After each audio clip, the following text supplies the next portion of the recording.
안녕하세요. 구름책방의 김상호입니다. 날씨가 이제 많이 따뜻해진 것 같습니다. 봄인가 싶은데요. 또 봄에는 날씨도 따뜻하니까 책 읽기에 좋은 계절 아니겠습니까? 오늘도 여러분에게 새로 소개해드릴 책 한 권을 들고 나왔습니다. 바로 이 책, 여인들의 눈으로 본 예수입니다.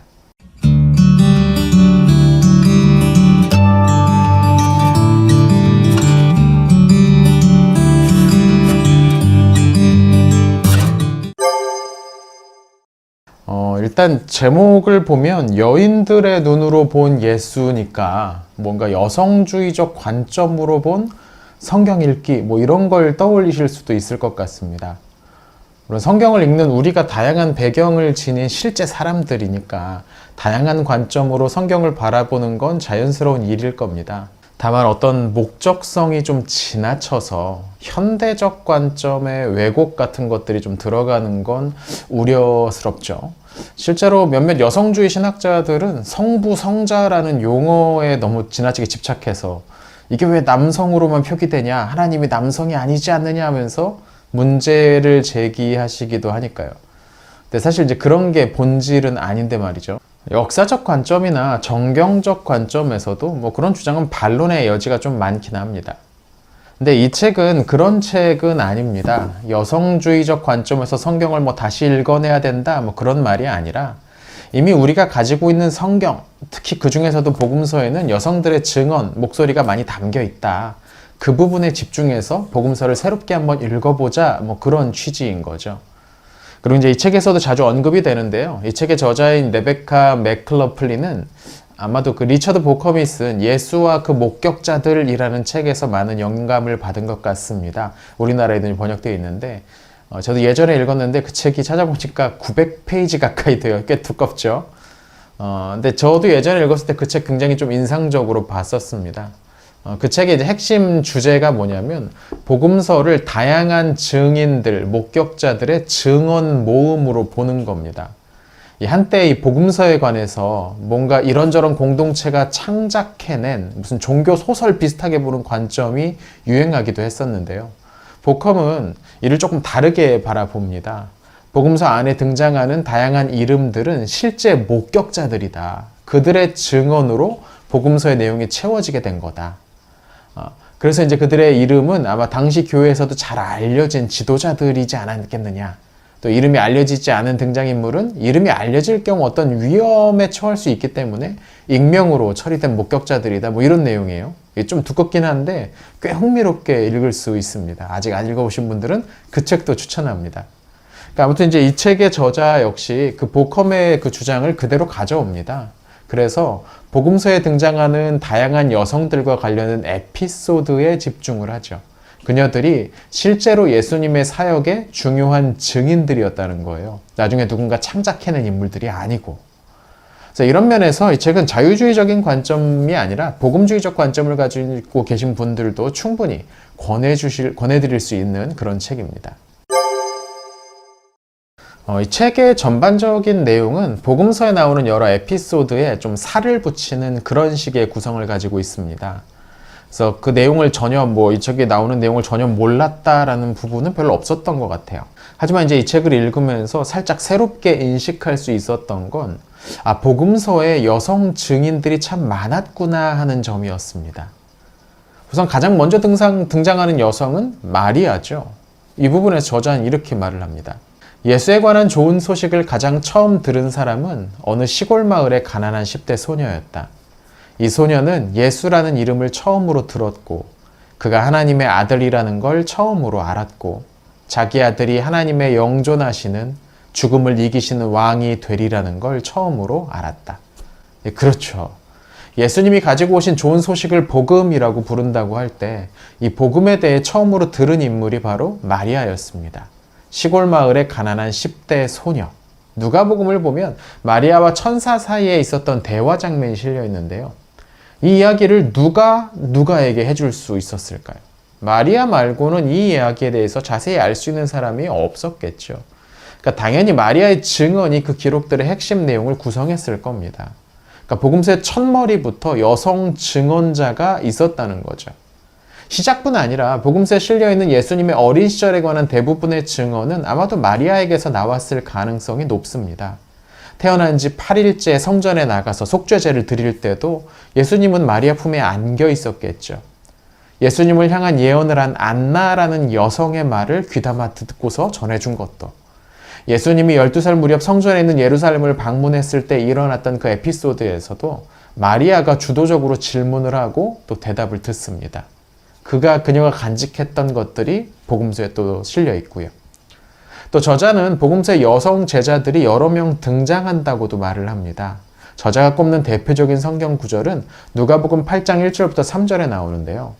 여기를 보면 예수님과 함께 동행한 여성들의 목록이 실려 있습니다. 7 귀신이 떨어져 나간 막달라라고도 하는 마리아, 헤롯의 청지기인 구사의 아내 요한나, 수산나, 그리고 여러 다른 여성들이죠. 저자는 이들이 누구인지 복음서 안에서 단서를 찾아내서 일부 추론을 조금 더해가지고 내용을 풍성하게 정리해 줍니다. 특히 저는 이제 헤롯의 청지기였던 구사의 아내 요한나라는 설명에 흥미로운데요. 이런 구절이 있어요. 누가는 우리에게 헤롯 안티파스가 예수에 관한 소문을 듣고는 그분을 만나고 싶어 한다고 들려준다. 헤롯은 이렇게 말하였다. 요한은 내가 목을 베어 죽였는데 내게 이런 소문이 파다하게 들리는 사람은 누구인가? 그는 예수를 만나고 싶어 하였다. 누가는 헤롯이 이런 반응을 보인 걸 어떻게 알았을까? 요한나를 통해 알았을 가능성이 매우 높다. 헤롯의 청지기 구사는 헤롯 안티파스의 궁정에서 상당한 고위직에 있었을 것이다. 이런 사람의 아내라면 궁정에서 나도는 소문에 접근할 수 있었을 것이며 궁정의 안락한 삶을 포기하고 논란의 중심에 있는 한 랍비와 함께 다니는 이 여인의 행동은 충분히 무리를 일으켰을 것이다. 재미있죠. 물론 이런 식의 접근은 앞서 설명했던 보컴의 책, 예수와 그 목격자들에 나오는 겁니다. 저자도 그 책을 참고하라고 각주에 붙여놨어요. 이 책을 보고 재미있으셨다면 그 책도 꼭 한번 읽어보시면 좋을 것 같아요. 두꺼운 게 조금 아쉽죠. 아무튼 이런 식으로 예수님의 공생의 기간에도 여성 제자들이 많이 존재했다는 거죠. 우리가 잘 아는 마르다와 마리아 자매도 있고요. 이 책에서도 꽤 비중 있게 나오고요. 또 이름이 알려지지 않은 중요한 여성 증인이 한 명 더 있습니다. 여러분도 잘 아실 텐데요. 흔히 사마리아 여인이라고 불리는 여성이 있습니다. 요한복음에는 이 여성의 이름이 나오지는 않는데요. 예수님과 이 여성 사이에 있었던 대화가 아주 길게 옮겨져 있죠. 이 대화의 내용은 누가 알려준 걸까요? 분명 당시 다른 남자 제자들은 음식을 구하라고 나가 있었던 상황이니까요. 당연히 대화의 상대였던 그 여성이 이 대화의 내용을 알려주었을 겁니다. 이건 이제 보컴의 책에서도 봤던 내용인 것 같아요. 보컴도 이 여성의 이름이 익명으로 기록된 건 이름이 알려졌을 때 뭔가 좀 개인적인 위협이 예상되었기 때문이다라고 이제 덧붙이죠. 예수님의 마지막 자리에도 여성들이 있었습니다. 십자가 아래 세 여성에 관한 기록은 마태복음, 마가복음, 누가복음에 공통적으로 등장을 하죠. 그리고 부활하신 예수님을 처음으로 만난 인물들도 모두 여성들이었습니다. 그러니까 그러고 보면 복음서는 예수님의 출생과 사역, 죽음, 부활의 핵심적인 그 모든 자리에 여성들이 있었고 이들 여성들의 증언이 복음서의 내용을 구성하는 데 핵심적인 역할을 했다라는 걸 우린 충분히 추측해 볼 수 있습니다. 이 당대 여성들의 지위에 관한 인식을 생각해 볼 때 이건 꽤 놀라운 일이었죠.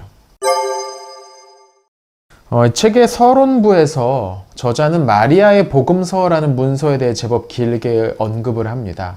이건 이제 소위 영지주의 문서에 속하는 그런 기록인데요. 마리아라는 인물을 상당하게 중요하게 묘사하는 걸로 알려져 있습니다. 이 영상 초반에도 언급을 했던 소위 여성주의 신학자들 중에는 뭐든지 여성을 높게 평가하는 건 옳다라는 고정관념에 사로잡혀 있어가지고 기존의 복음서에 문제가 있고 이 기록이 뭔가 더 진실한 것처럼 주장하려는 태도를 보이고도 있죠. 근데 이 책의 저자는 이미 원래 우리가 가지고 있는 복음서 안에도 여성의 목소리를 내리누르거나 여성의 삶을 낮잡아보는 그런 관점은 존재하지 않았다고 말합니다. 우리가 살펴본 것처럼 복음서는 여성들의 증언을 우리에게 들려주는 책이니까요. 그러니까 우리가 이 책과 함께 검토해 본 것처럼 복음서에는 다양한 여성들이 예수님 주변에 있었습니다. 그리고 이들의 배경이 정말로 다양을 했죠. 일부는 가난했고 일부는 부유했습니다. 병에 든 여성도 있었고 뭔가 그 슬퍼하거나 괴로워하는 여성들, 또 죄인으로 낙인 찍힌 여성들도 있었습니다. 나이가 어린 사람도 있었고 일부는 좀 늙었기도 했고요. 근데 고대에는 여성들은 기본적으로 남성보다 열등하다는 생각이 지배적이었습니다. 근데 여성들을 대하시는 예수님의 모습에서는 그런 태도가 전혀 보이지 않죠. 저자는 초기 기독교가 여성과 노예에게 매우 매력적인 종교였다고 말을 합니다. 많은 분들이 잘 알고 계시는 소 플리니우스라는 로마 총독이 황제에게 보낸 편지 안에는 여성 노예 둘이 집사라고 불리고 있다는 내용이 담겨 있는데요. 여기서 말하는 집사는 사도행전에 나오는 7집사와 같은 급일 겁니다. 한국교회에 넘쳐나는 서리 집사가 아니라 안수 집사였을 거라는 거예요. 이 부분은 이론의 여지가 좀 있긴 합니다만 그만큼 여성들이, 심지어 노예 신분인 여성들이 교회 안에서 중요한 위치에 있었다는 말입니다.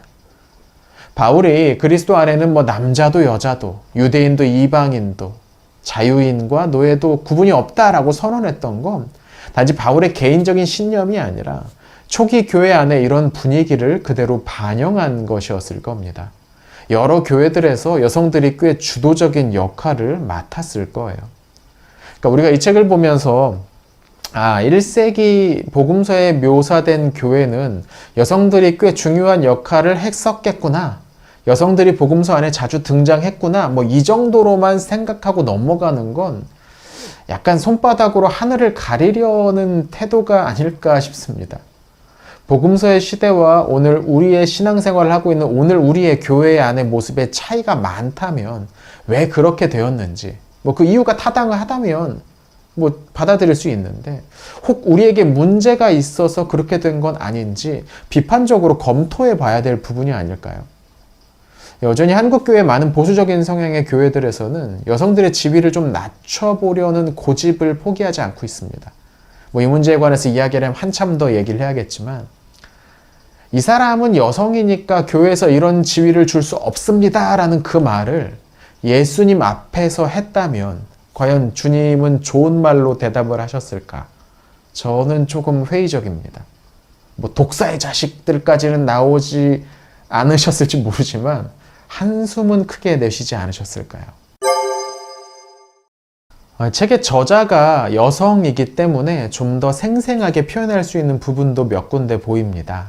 그중 하나가 구약의 예언을 임신 테스트기에 비유하는 부분이에요. 재밌죠? 이런 내용이 있어요. 구약 성경에서 예언은 임신 테스트기와 어느 정도 비슷한 기능을 한다. 그 예언은 현재와 미래에 관한 진실을 말한다. 둘 사이가 전혀 어울리지 않아 보여도 말이다. 희망을 품은 부모가 손에 쥐고 있는 임신 테스트기처럼 구약의 예언은 큰 기쁨의 좋은 소식을 가져다 줄 수도 있고 무너져 내리는 상실의 소식을 전할 수도 있다. 그리고 하나님의 백성은 이 둘을 다 경험했다. 전 이 부분 읽으면서 어떻게 이런 생각을 할 수 있을까라는 생각을 했던 그런 문장인데요. 역시 저자가 아이를 낳은 경험을 가진 여성이기 때문에 이런 문장을 쓸 수 있지 않았을까 싶네요. 또 다른 문장을 하나 더 언급을 해보자면 출산과 관련된 오해를 지적하는 부분이 있는데요. 아이를 낳는 여성만의 고유한 능력을 이야기할 때 우리는 이것이든 저것이든 두 가지 실수를 범하기 쉽다. 마치 출산이 가장 우선되는 여성의 존재 이유이기라도 한 듯 출산을 과대평가하거나 아니면 새 생명을 낳는 것이 하나도 중요하지 않다는 듯이 과소평가를 하는 것이다. 누가가 임신한 두 여인에 관하여 우리에게 전해주는 전체 그림은 우리가 어느 쪽 덫에도 걸리지 않도록 도와준다. 이 마리아와 엘리자벳의 만남에 관한 설명에 나오는 문장입니다. 저는 이 부분은 여성인 저자가 말해주고 있기 때문에 더 가치가 있는 내용일 수도 있겠다라는 생각이 들더군요. 다른 내용들은 여러분이 이 책을 직접 읽어보시면서 찾아보셔도 좋을 것 같습니다. 자, 오늘은 이 복음서 속 여성들의 활약을 모아둔 여성들의 눈으로 본 예수라는 책을 소개해드렸습니다. 전반적으로 읽기에 그렇게 어렵지도 않고요. 부담스럽거나 지나치다는 느낌이 드는 부분도 개인적으로는 없었습니다. 교회 안에서 책 나눔하실 때 충분히 사용해 보셔도 좋을 것 같고요. 또 조만간 구름책방에서도 한번 이 책으로 독서 모임을 해봐도 좋겠다 싶기도 하네요. 이 책에는 영상에서 다 소개하지 못한 또 다른 좋은 통찰들도 많이 담겨 있습니다. 영상이 괜찮으셨다면 일단은 좋아요 꼭 누르시는 거 잊지 마시고 이 책도 한번 찾아 읽어보시면 어떨까 싶네요. 자, 그럼 오늘 영상은 여기에서 마치겠습니다. 구독과 좋아요는 영상 제작에 큰 힘이 됩니다. 시청해주셔서 감사합니다.